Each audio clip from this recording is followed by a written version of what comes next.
When there's smoke, is there fire?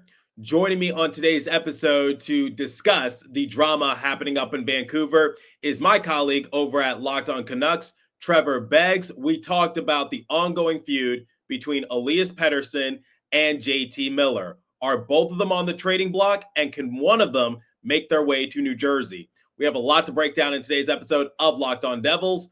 Buckle up, everybody. You're Locked On Devils, your daily podcast on the New Jersey Devils. Part of the Locked On Podcast Network, your team every day. Hi, this is Bryce Salvador, and you're Locked On Devils with Trey Matthews. Elliotte scores! Oh, Steven stepped up, nailed it. Brodor's got the puck. What a shot. The Devils win the Stanley Cup. Alrighty now, what is up, New Jersey and also Vancouver? Welcome back to the Locked On Devils podcast here at the Locked On Network and also the Locked On Canucks podcast. I'm your host, college hockey play-by-play announcer, Devils writer of Pucks and Pitchforks, and also part-time credentialed media member, Trey Matthews. There's a lot of drama happening in Vancouver, and I talked about it in a recent episode. But here to give some more insight is my colleague, Trevor Beggs, over at Locked On Canucks. He is also a part-time credentialed media member for the Daily Hive Vancouver and Offside. Trevor, I don't think we've ever interacted, but I felt as though now is a good time to connect to talk about all things New Jersey and also Vancouver. Yeah, Trey, nice to connect with you here. You know, you're one of the guys setting the standard here at Locked On Canucks, man, keeping the culture going. And it's also easy to keep the culture going when you got a pretty damn exciting hockey team over there in New Jersey. Hey, I could say the same thing about Vancouver. I saw you guys in the playoffs last year.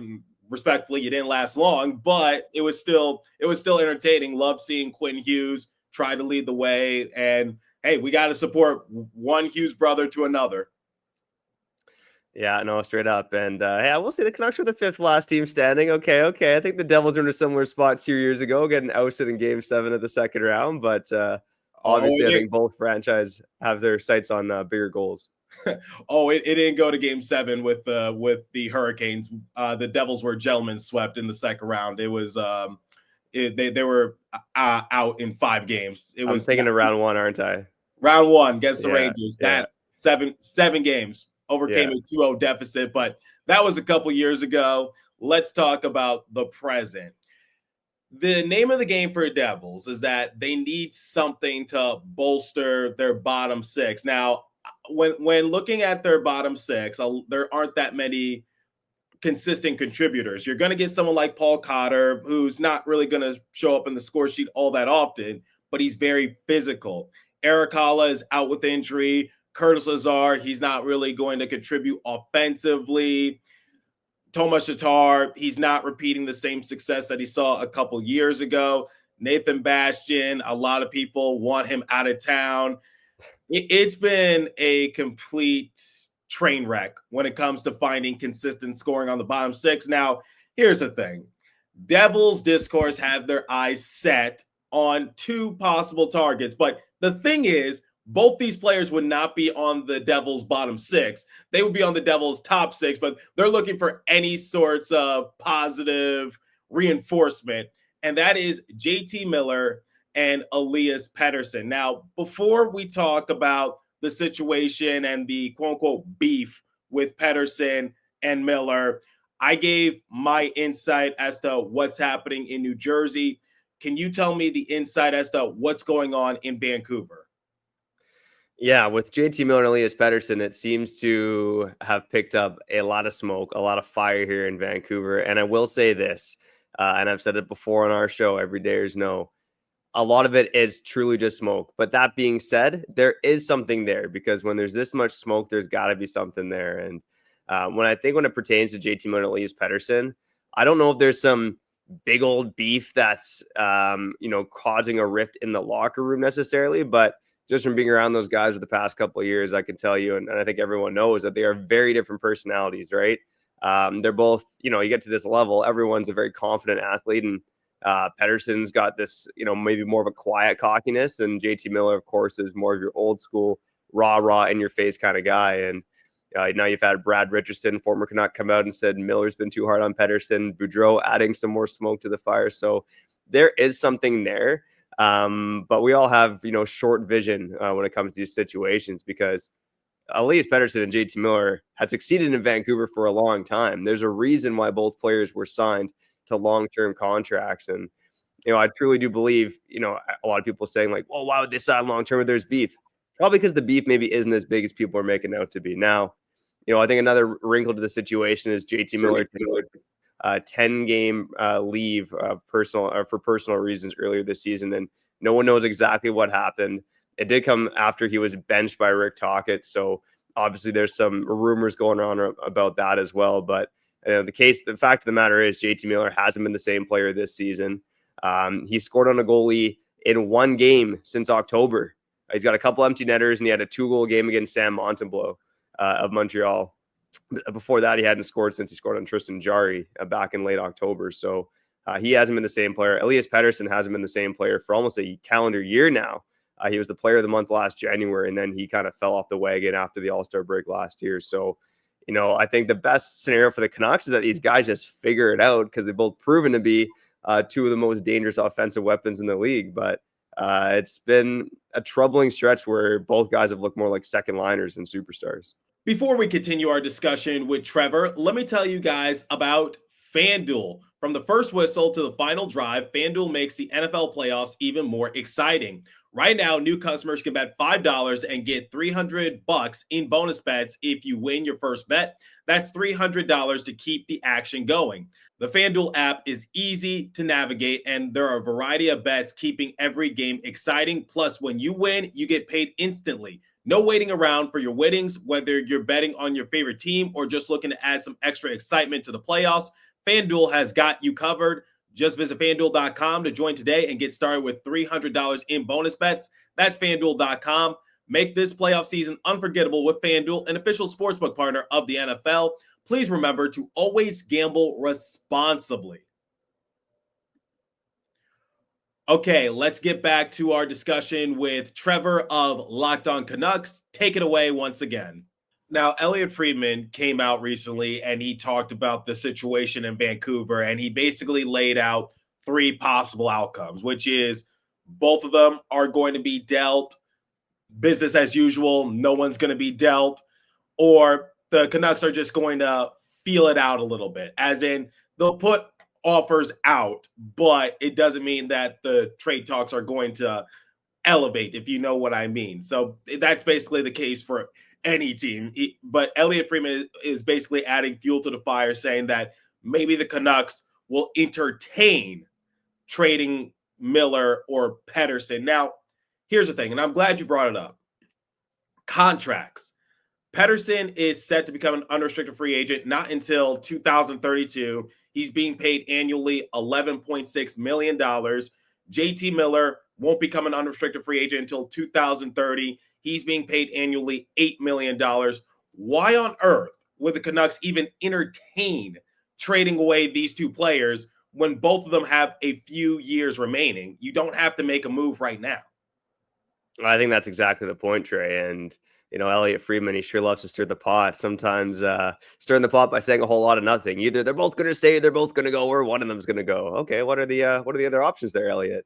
But, the fact of the matter is with Pettersson and Miller, the Canucks shouldn't be in a rush to trade either one of them. I think there is this media pressure, I guess, if you want to call it that. I don't even want to call it just media pressure. It's the fan base in general. Like, the Canucks fan base is incredibly divided right now. You got Team JT versus Team Petey, and it goes back and forth instead of all going towards the same goal, which is that, they should be working together to win a Stanley Cup. Now, obviously with JT Miller, there's a bit more smoke around his name based on the reporting that he almost sat out against the Edmonton Oilers on Saturday night because a trade with the New York Rangers was close. And if that truly is the case, you start to wonder if maybe this is more of a JT Miller versus Rick Tocchet rift. Maybe we'll do some more reporting on that on Locked On Canucks on a later episode. But again, with both players, they just haven't been anywhere near their peaks.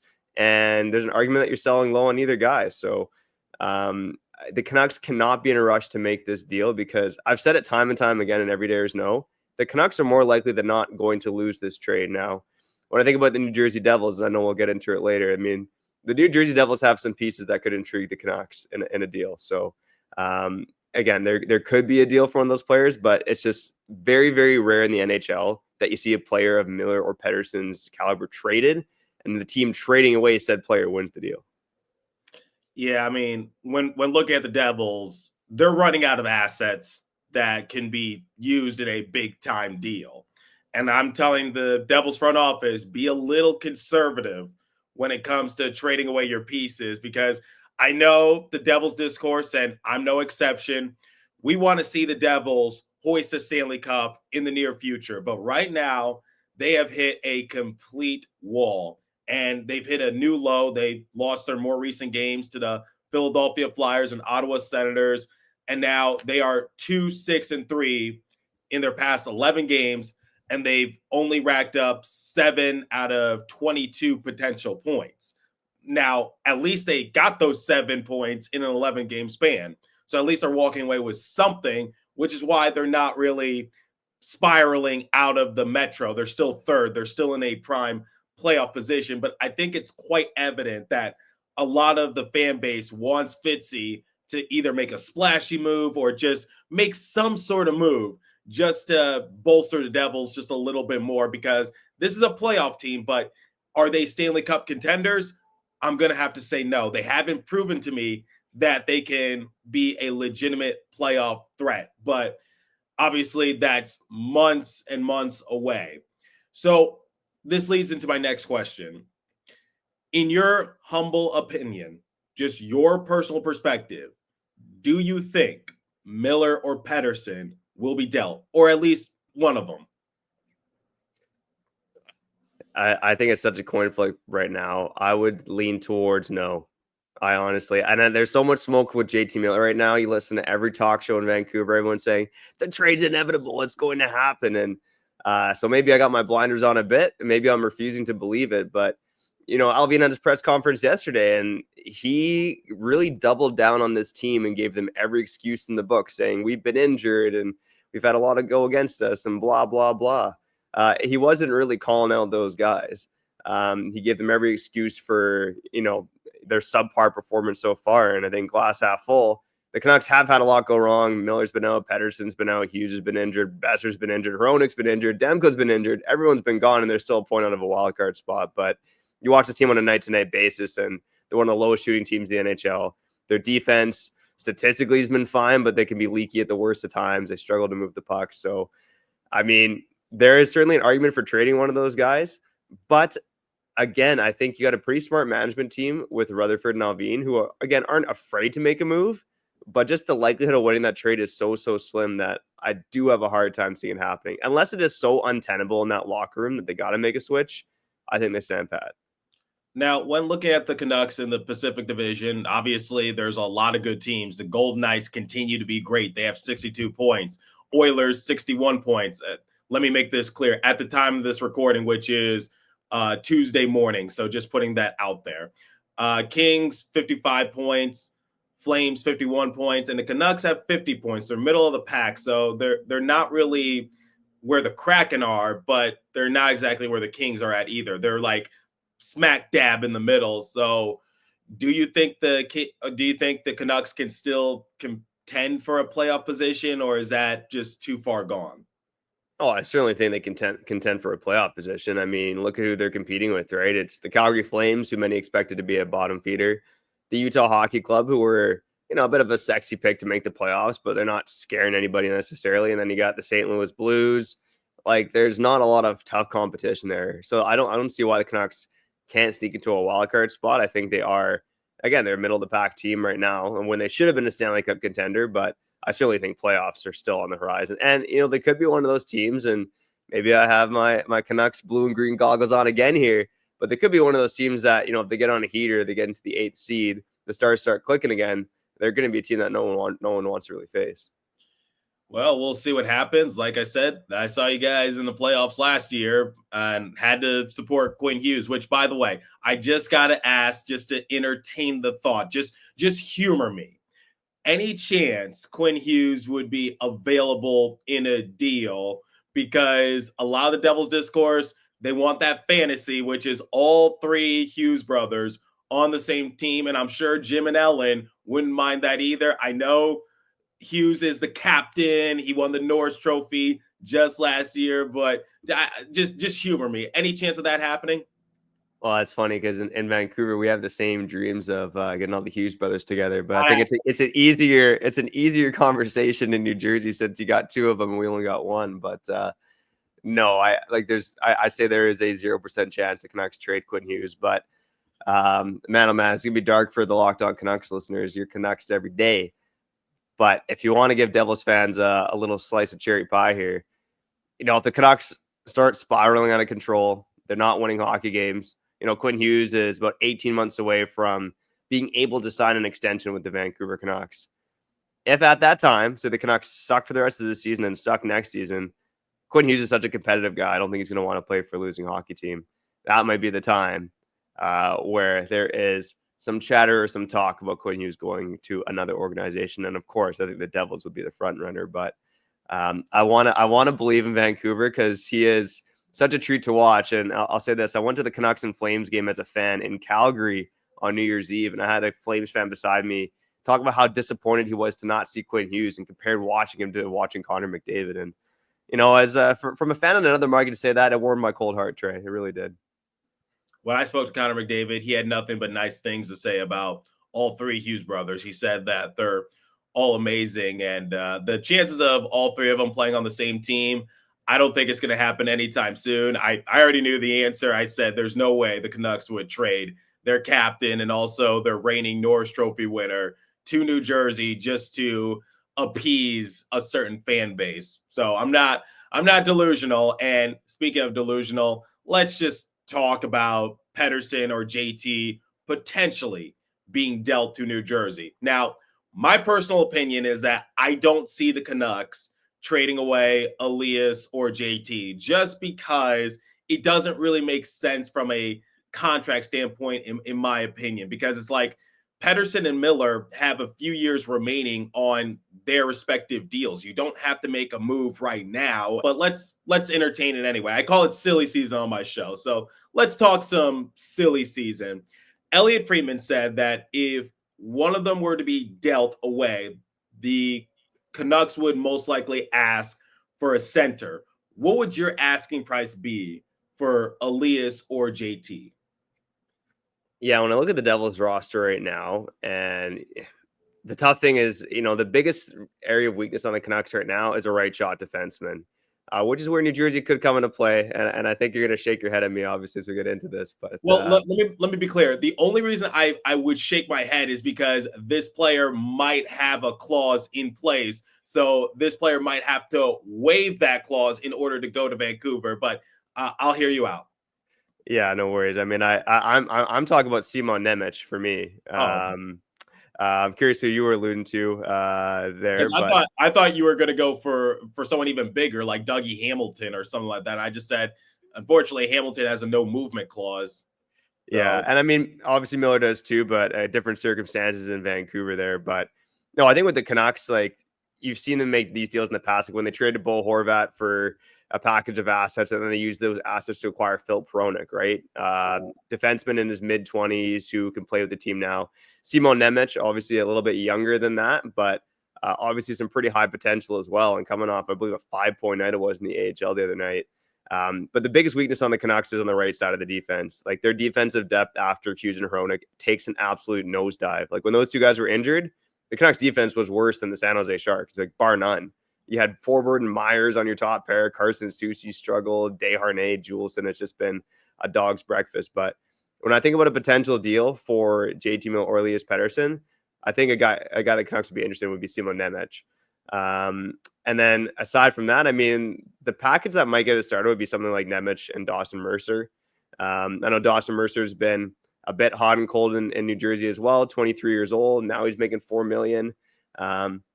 Again, you're talking about superstar players, so it's a tough conversation because there's the argument that Canucks fans are valuing them too highly, but these are guys that both have had 100-point seasons within the past 2 years, so I think they should be highly valued, and that's why I think a trade's unlikely unless a team absolutely knocks out of the park. But you can tell me from a Devils perspective, like if it's, I'm talking more so JT Miller, I think, than Pettersson, but if it's like Nemec and Mercer as a part of the package coming back the other way, is that something that entices Devils fans? So I actually talked about this on my show, and I just don't think it's going to work financially for Pettersson since, once again, he's being paid annually $11.6 million, which means he'll be making more money than Jack Hughes and also Timo Meier.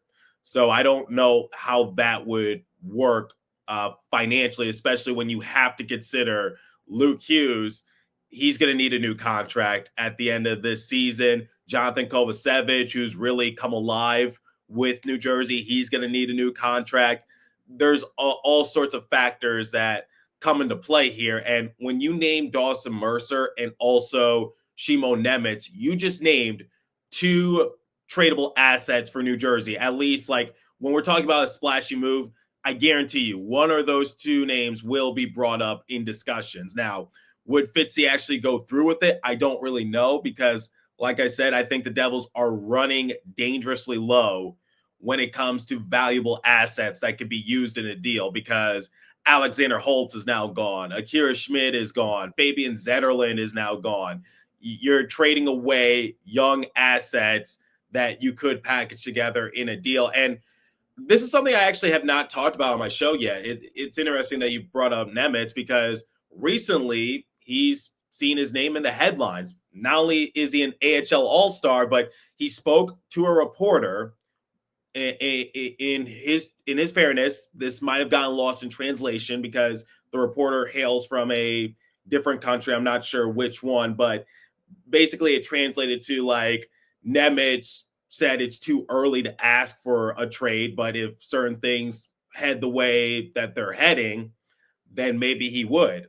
Now, like I said, it might have gotten lost in translation. And because, different languages, they use different sentence structures. So we don't really know if he was like expressing frustration, but maybe just entertaining a thought. I don't really know. But I can understand why Nemec might be a little frustrated because this is his second year in the NHL, but yet he is in the AHL. And unfortunately, there's a log jam of defensemen right in front of him because Dougie Hamilton, he's here long-term. Brett Pesce, he's here long-term. Brendan Dillon, he's here for 3 seasons. Siegenthaler is signed long-term.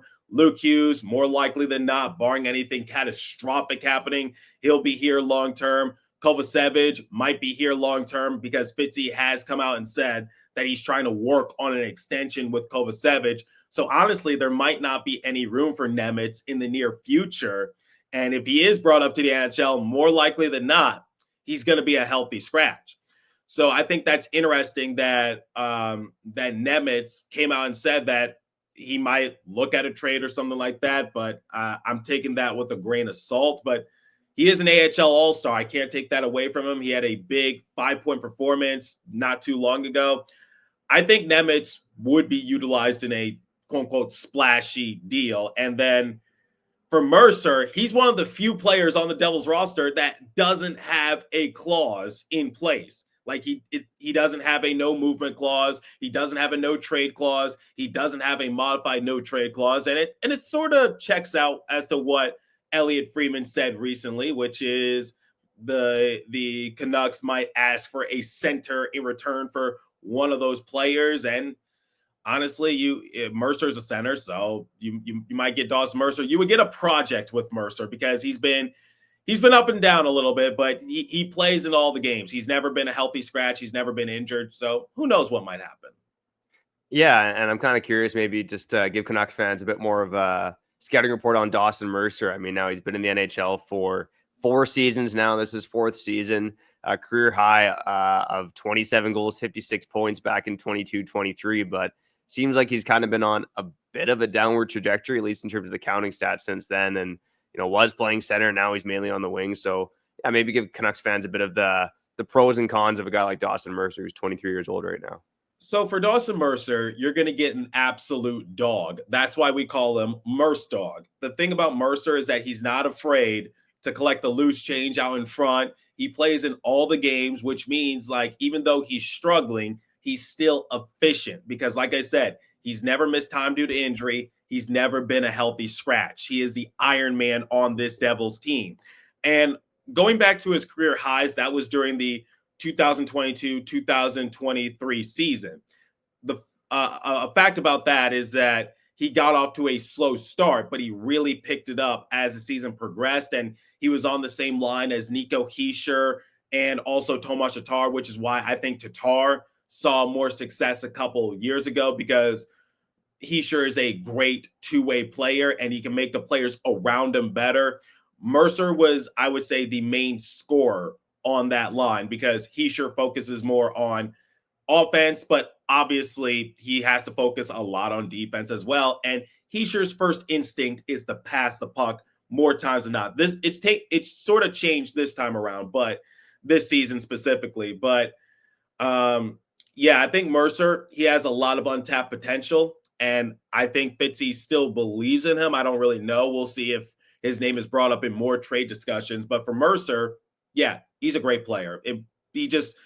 I don't think he's been put in the proper situation to succeed. And unfortunately, the Devils just have a lot of other good scoring options. Before we close out today's episode with Trevor, let me tell you guys about Select Quote. In sports, having a winning strategy is everything. It's how the best teams make it to the Super Bowl, the World Series, and the Olympics. The same goes for life. Having a strategy like life insurance from Select Quote can protect your financial legacy and keep your family's future secure. Select Quote makes it easy to find the perfect life insurance policy as one of America's leading insurance brokers with nearly 40 years of experience. They've helped over 2 million customers find $700 billion in coverage since 1985. What sets Select Quote apart is their personal touch. Unlike other brokers that offer one-size-fits-all policies, their licensed agents tailors coverage to fit your unique needs. If you're in good health, you might even qualify for some same-day coverage of up to $5 million. No medical exam required, and it's more affordable than you think. You can get up to $1 million in coverage for as little as $20 a month. Get the right life insurance for you for less at selectquote.com/lockedonnhl. Go to selectquote.com/lockedonnhl today to get started. That's selectquote.com/lockedonnhl. Select Quote. They shop, you save. Okay, let's close out today's silly season discussion alongside Trevor. Take it away once again for the final time. Yeah, I think that's a good rundown on Dawson Mercer. And in Vancouver, seems like there are some small parallels to Nils Höglander as well, who I believe might be a year older than Dawson Mercer, but they're both in that 23, 24 range. So Dawson Mercer, 1 year younger, part of that 2020 draft. Nils Höglander from 2019. Obviously, Nils Höglander has struggled immensely this season, but 24 even strength goals last year. Also a guy who has, that dog on a bone mentality, and a guy who has been nowhere near his career heights this season either for the Vancouver Canucks. But Trey, maybe let's give the listeners a little deal here, and we can go back and forth in a bit over the last few minutes here on Locked On Canucks, Locked On Devils. Love a good crossover here on Locked On. But for JT Miller, it seems like a potential deal could be Miller for Simon Nemec, Dawson Mercer. I know this guy's got a no trade, but maybe he'd waive Eric Haula as a cap dump to make the numbers work. Not happening. No, he's not. Haula's not going. There's no way he's Really? going to his no trade clause. Here's the thing about Haula. The reason he wanted that no trade clause is because Haula has bounced around the league. He's now, albeit he's played on playoff caliber teams. He's only missed the playoffs twice in his career. He missed it last year because the Devils weren't that good. And then he missed it at one point when he was playing with the Vegas Golden Knights. But that Golden Knights team still made the playoffs. He personally missed the playoffs due to injury. Haula wants that no trade clause just for stability, because he even admitted he wasn't really too fond of the fact that he was traded from Boston to New Jersey, but he grew to love it, and he loved the guys in the locker room. There is no way Haula is waiving his no trade clause. He wants to stay in New Jersey, and for the time being, Haula will leave New Jersey when Haula wants to leave New Jersey. Interesting. All right. I mean, yeah, you look at the Devils cap sheet here in terms of balancing the numbers, and you have Stefan Nason with a 10-team no trade list, making not happening. 7. You don't think the Canucks will be on a 10-team list? No way. I know the Devils just signed in the offseason another guy that's bounced around there. Yes, that's a big thing too. And he has a young family that he's talked about too. And he loved New Jersey, and New Jersey in his first tenure gave him a chance. And ever since then, he was bouncing around the league, including the AHL with the Chicago Wolves. Then he had to prove himself on the Carolina Hurricanes. And again, it's about stability for Stefan Noesen, and he's been really good for New Jersey. He adds more sandpaper, great net front presence. I would say it's one of the best in the NHL. I'm sorry, Stefan Noesen, not happening. Yeah, it's funny. Stefan Noesen, he's only a few points behind JT Miller this season, albeit JT Miller has missed about 10 games there. But yeah, in terms of balancing the numbers, that would be the struggle for the Devils and the Canucks. I mean, it looks like the Devils right now have about $1.9 million in cap space. So unless a guy goes to LTIR. Don't tell me that. Yeah. 1.9? Yeah, it's the money is not really frugal right now, if that makes sense. Like I said, if they want to trade for Pettersson or Miller, they're going to have to get creative. But I think Miller's the more likely option of the two, just because Pettersson is being paid almost $12 million. Yeah, I mean, the only way I see a Pettersson trade happening is if you almost got to have a guy like Timo Meier in there, right? It's like a two struggling stars in a swap kind of deal. And I'm not sure if the Canucks will be incredibly into that either, to be honest. But I think that's the only way it happens. I know Timo Meier has been underwhelming, I think it's safe to say, since coming to the Devils. So yeah, that's the only way I see really a trade like that happening. That might be one of the only other options for the Devils, if this becomes like a big NHL 25 GM type of deal. Wait, did you say underwhelming a little bit? Yeah. I would respectfully disagree. I don't think he's been underwhelming. Okay. I think he's been doing what he's supposed to do. Like, Timo Meier's not a point per game player. That's not his job. He's a big power forward who's capable of scoring. And he has 31 points in 48 game appearances. And the most points he's had in a single season where he was almost a point per game player was during the 2021-2022 season, 77 game appearances with the Sharks, 76 points. Honestly, I think Meier has been what he's been advertised, which is a big power forward who adds more physicality, and he's capable of scoring. But it really depends on who you ask on the Devils discourse. For me personally, I think Meier is doing what he's supposed to do.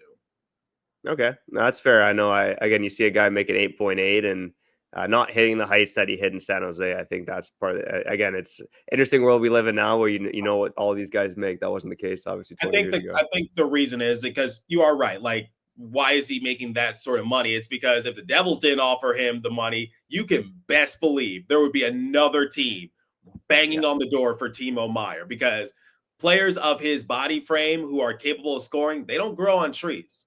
And Meier not scoring the way he did in San Jose, well, yeah, I would agree to that, because Jack Hughes, Nico Hischier, Jesper Bratt, they take priority over Meier when it comes to scoring. But I think Meier has been what he's been advertised, and some of the stuff he does won't show up on the score sheet. And I remember a game of not too long ago, he's racking up the blocks, he's racking up the hits. That's what he's supposed to do, be a big power forward.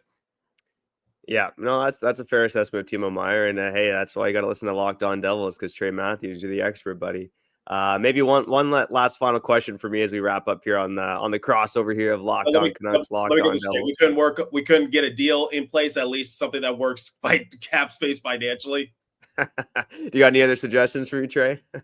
Well, it's a tough one. It's just a tough one because there's just so many Devils players with clauses. Could Curtis Lazar work out? Maybe. Or yeah, I mean the Canucks also traded him away. A season ago, so that is. I have a hard time seeing that. I mean, I was going to say, want to reunite with Lazar? I don't know. Nathan Bastian being paid $1.35 million, unrestricted free agent after this season. Tomas Tatar, $1.8 million. Curtis McDermott, he has a 3-year deal. I don't know why he has a 3-year deal, but he's being paid annually $1.15 million annually, ? Yeah. And you know what, again, looking at the Devils cap sheet, because if it is Miller's $8 million for Mercer and another player, you're still talking about, still being short on the cap. I guess you could bury guys in the minors or get creative, but Yeah, that's you, what you Fitz really is needed to be closer to dollar in, dollar out, or at least $6 million out for the Devils and $8 million in, or $8 million in from JT Miller. So it's a tough one.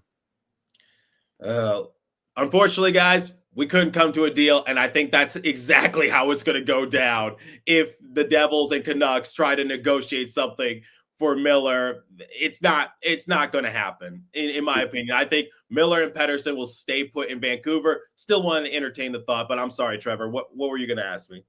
Oh, I think last question for me, Trey, is do you think there would be any extra urgency from the Devils, say if their metropolitan counterparts are trying to acquire JT Miller, right? I mean, Carolina has been in the rumors.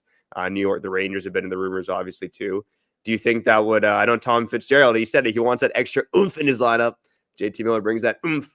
But in your opinion, would there be any extra motivation to acquire a guy like Miller if, say, the Rangers and the Hurricanes are the two biggest teams after his services?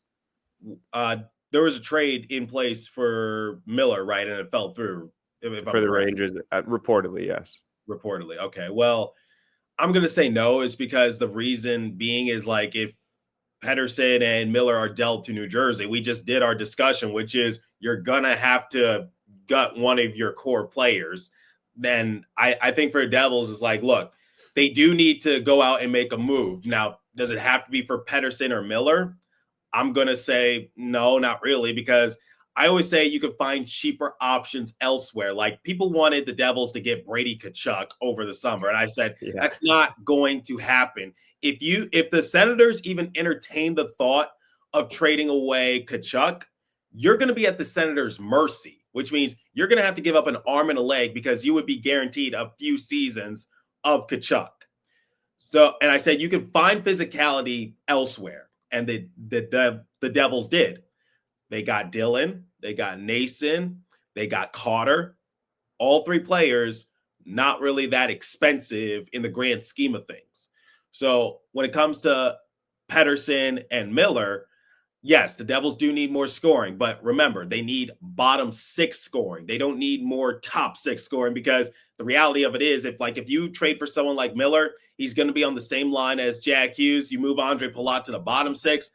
What changes? Your top six is still stacked. Your bottom six is not going to produce all that much. And if you remove Palat from the Brat and Hughes line, Palat's just going to get buried. It's not going to work out. So my thing is look, I would love to have JT or Elias on this roster. They're both really good players. And I'm sure if the Canucks decide to move on from them, they'll make a team really lucky.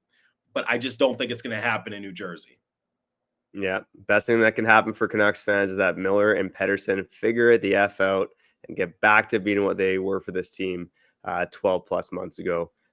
Trey, this is great, man. You're doing great work over there at Locked On Devils. Make sure you go check out Trey. If and when the Canucks get eliminated and the Devils are still rocking and rolling in the playoffs, make sure you go check out Trey on Locked On Devils wherever you listen to podcasts.